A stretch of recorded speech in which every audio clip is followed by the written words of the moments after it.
The tragedy of Hamlet, Prince of Denmark, is the tragic story of Hamlet, and he's a prince in Denmark. Something is rotten in the state of Denmark, because the old king, Hamlet's dad, has just died. On top of that, Hamlet's uncle, the dead king's brother, married his mom. Uncle Dad? Uncle Dad. Uncle Dad. Yeah, it's not as weird as it sounds, I promise. And so they're throwing this huge party to celebrate Uncle Dad becoming king. They're having a good time, they're dancing, they're grooving, and Hamlet is off in the corner and he's sulking because he's like super sad, super depressed, really emo, lots of eyeliner, nothing but black. When his best friend Horatio shows up and he's like, Hamlet, instead of being emo, why don't you come with me to the cemetery, because I just saw a ghost there and I swear it looks just like your dead dad. Perfect. I love cemeteries, they're dark like my soul, let's go. So they go off to the cemetery together when who should appear but the ghost of the dead king. The ghost drops some serious news on Hamlet. He's like, Hamlet, when I was alive, your uncle poured poison in my ear and I died.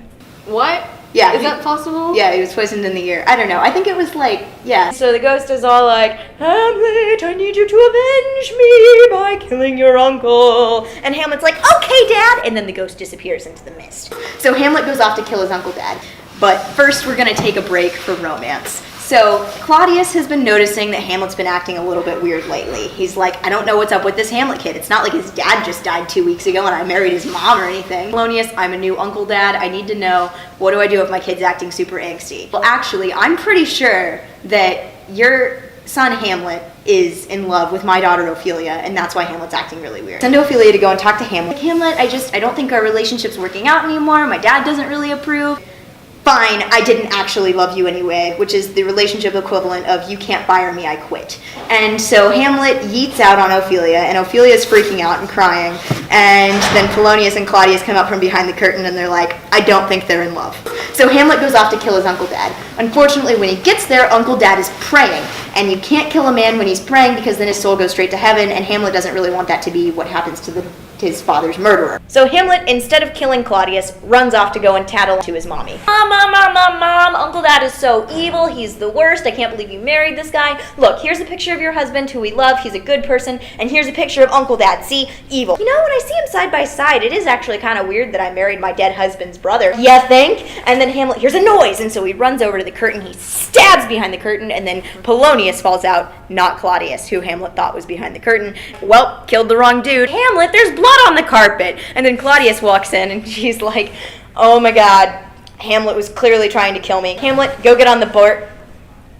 Hamlet, go get on the boat, son. You're going to go to England. Take this letter with you. It's all going to be great. Inside the letter is, Dear England, please kill Hamlet when he gets there. Thanks, Claudius. We go back to Denmark, where Ophelia's gone crazy. Dancing around, singing, throwing flowers at people. They're all very symbolic. And then she runs away, falls in a river, and drowns. Ophelia's brother, Laertes, who no one's really seen until this point in the play, shows up from France. Hey, I'm Ophelia's brother. I'm back from France. What up, everybody? Hamlet killed your father, Polonius, by stabbing him, and then he made your sister go crazy, and she drowned in her madness. Well, that's a problem. Guess I gotta kill Hamlet now. So then who should show up but Hamlet? They're at Ophelia's funeral. Everyone's crying, and he's like, hang on, I am the ultimate emo tragic prince of this play. Everyone stand back. Only I get to be sad. Jerk, I'm her brother. Start fighting. And then Claudius comes over, and he's like, boys, what did I tell you about fighting in the cemetery?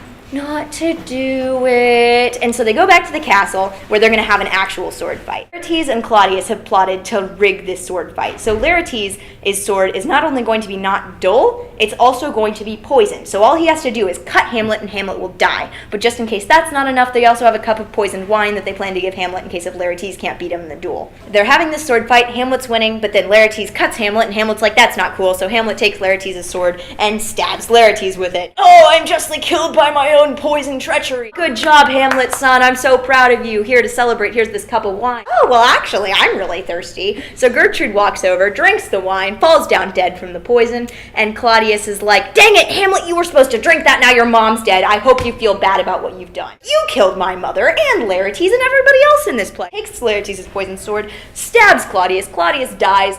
Hamlet realizes that he was cut by the poison a couple minutes ago. Hamlet falls down dead, and the play is over. Hold on. Go back. Start again. I wasn't listening.